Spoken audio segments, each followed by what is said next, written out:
Okay, part three of investor relations chapter is on how to develop an IR program for your organization.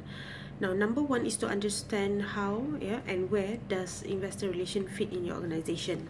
Okay, a company can IR's program can be or function can be structured into a number of ways, yeah, from fully in-house to fully outsourced. Okay, so in-house IR team are typically very small, yeah, sometimes even one person, yeah. According to the National Investor Relations Institute, the average size of the company IR department can range between 1 to 2 people. Okay, in the business scenario in Malaysia, sometimes one organization may have one corporate department with maybe 6 to 7 employees only. So one of these people may be in charge of the investor relations, either entirely or will get the entire corporate team to be involved when there is a necessity. Okay, so at smaller organization, yeah, sometimes the chief financial officer or the CFO might handle the IR responsibility directly, and of course use an agency outside, yeah, to perform some of the more routine report writing tasks, yeah, especially when it comes to the financial reporting period, yeah. So when companies do turn to the agencies for assistance, yeah, they can choose from agencies that specialize in IR work. Okay, there are a lot of agencies outside specializing in communication work, yeah. So find those that have a good track record of doing financial or investor relations activities. If you were to outsource, yeah, your activities. Okay, these agencies can help you with projects and activities across the spectrum of IR. Ya, banyak benda dia boleh buat. Include report writing, arranging analyst conferences, to higher-end services such as bankruptcy and litigation communication, mergers, acquisition, and of course initial public offering. Ya, initial public offering atau IPO is when a company wants to be listed in Bursa Malaysia. This is the process that they have to go through, and these are one of the services that are being carried out, yeah, by agencies doing IR or financial com. Okay, now the vision of responsibility between what is done in-house versus outside, yeah, or what is handled by the agencies outside, it depends on several factors. Okay, of course it includes the size of firm and also the IR activities.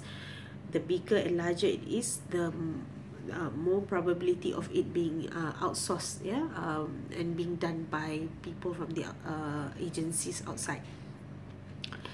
But however it is arranged, yeah, individuals responsible for the company IR program or effort should have access to senior management, including the CEO and CFO, because you will need information from them, yeah. And to be able to have access to this gives you an added advantage of course minimizing time frame and having the first apa orang kata fresh information from them.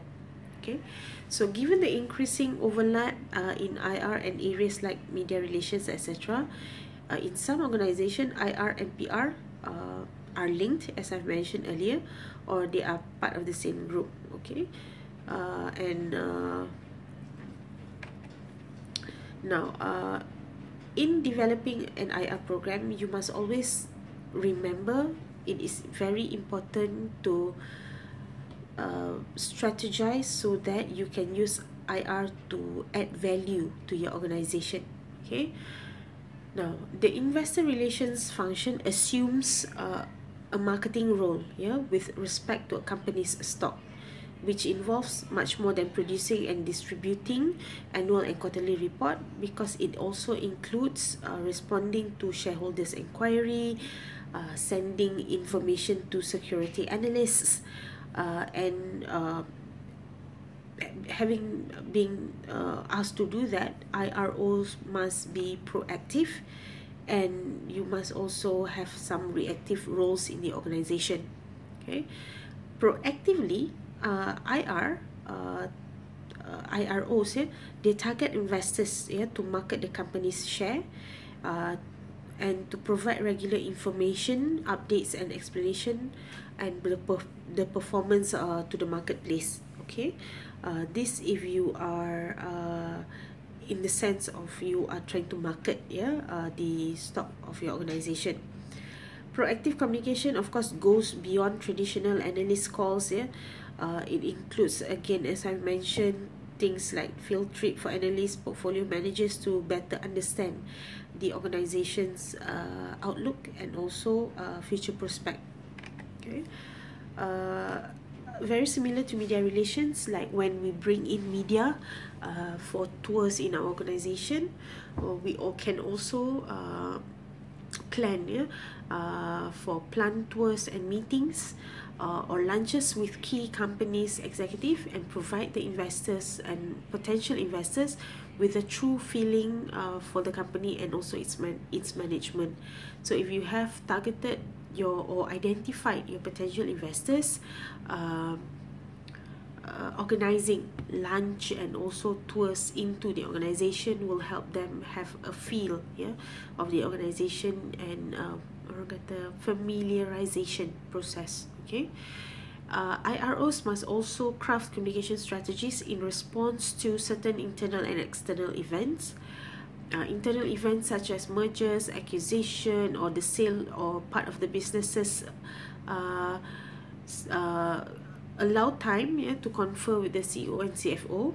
You also need to develop a communication strategy around the event, and also script answers to anticipated questions and concerns, especially by the media. An external event such as unanticipated crisis will require much more rapid damage control, especially when certain organization faces the possibility of being bankrupt due to a certain crisis. Okay. Companies with extensive investor relations resources can conduct research to identify their most influential shareholder base and seek to understand what motivates them.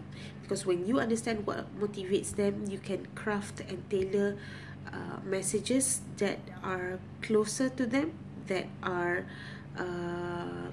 familiar to them, and this allows the management to better predict effect on the share price of the various events or announcements. Okay. In communication, we are taught to do environmental scanning, okay, before we propose any strategy and tactics to our bosses, or our management team. This is very similar. It means that you make or you run the environmental scanning, identifying potential investors, and presenting this information to your management in order for the management to have a say in the types of messages that we craft to present to these potential investors later. Okay. Of course, by identifying these investors and creating profiles on each of them, detailing how they make the decision and what motivates them. By doing this, companies can perform a better scenario analysis on the potential effect on the stock price of a certain announcement. Okay, this is also something similar to risk management,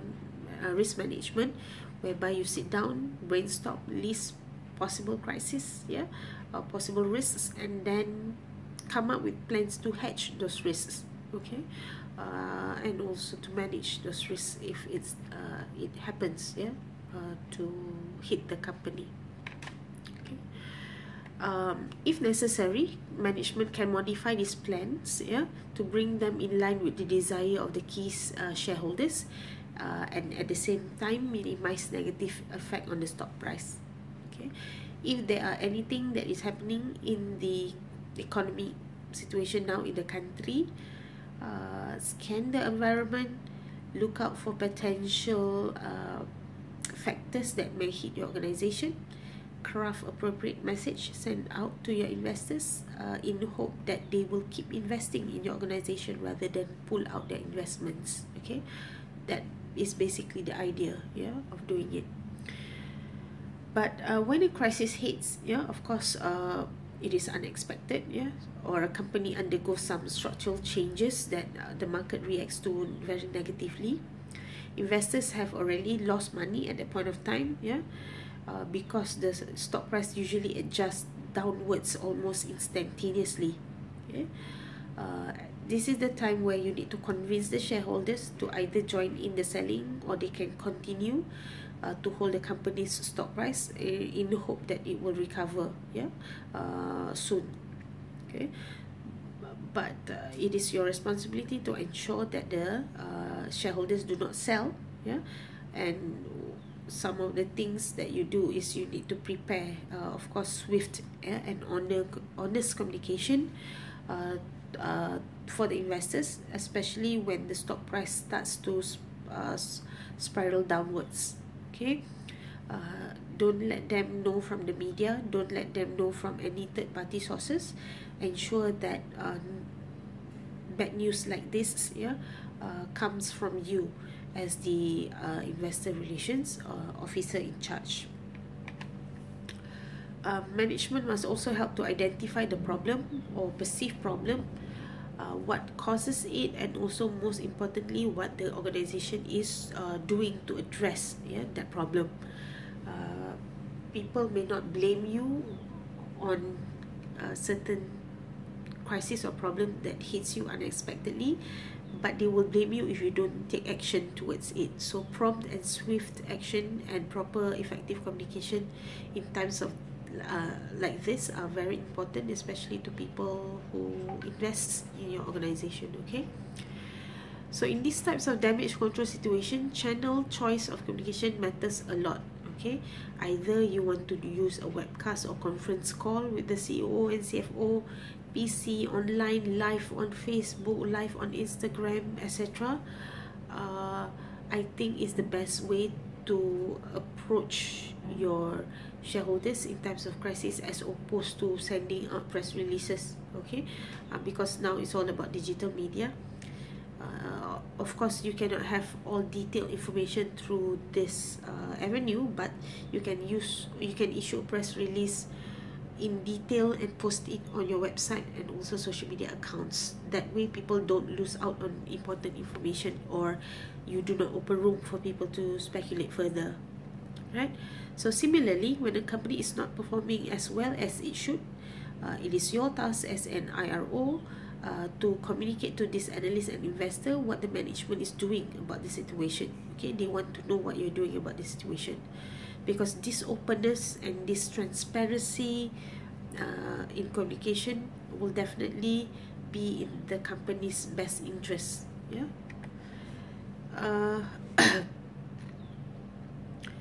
Of course, many companies are creating investor relations programs that are much more advanced now as compared to before. They allow people to check for on their website for stock price and stock quotes, yeah, news release, announcements, etc. And with of course internet and the advancement of technology with social media, etc., people will be able to hear from you first, yeah, and directly. And also, most importantly, they will be able to hear from you promptly, yeah, on information that is relevant and important to them. Okay, but sometimes, of course, investors find this kind of instantaneous communication and prompt access, yeah, to information very reassuring, particularly during periods of market volatility and uncertainty. Okay, so the more constant update you give, the better, because they do not want to be left in the dark, yeah, especially in times of in hard times, right? And of course, web-based IR, yeah, is becoming increasingly prevalent. and is supported by external vendors and agencies as well, and these people will be able to help you or the company to create effective websites or accounts or ways to address this issue. And talking about the internet of course provides greater transparency for people to gather information about your organization. So if you were to be able to provide nearly real-time information about your organization to a wider audience, this would be an added advantage for you, especially because people value people value first-hand information, from businesses that they are involved in. uh, of course, because of the internet also, you will see there will be a war on analysis, from both the sell side, of course the sell side analysts, because they also use social media to give their recommendation on the company's stock price. Sometimes they also become under fire because they are seen as biased, giving biased recommendation and conflicts of interest. And because of this, investors would rather turn to the company directly rather than using the analyst's recommendation. So again, which is why it is more important to be online now, where your customers and investors are. Okay. I think that about covers chapter 8. Okay. Some takeaways. What is important is for you to understand the differences and similarity, well, mostly differences between the type of investors, differences between institutional and also individual investors, and also how you can use IR to add value to your organization. All right. So these are the two core parts of the chapter. All right. So thank you. I'll see you again.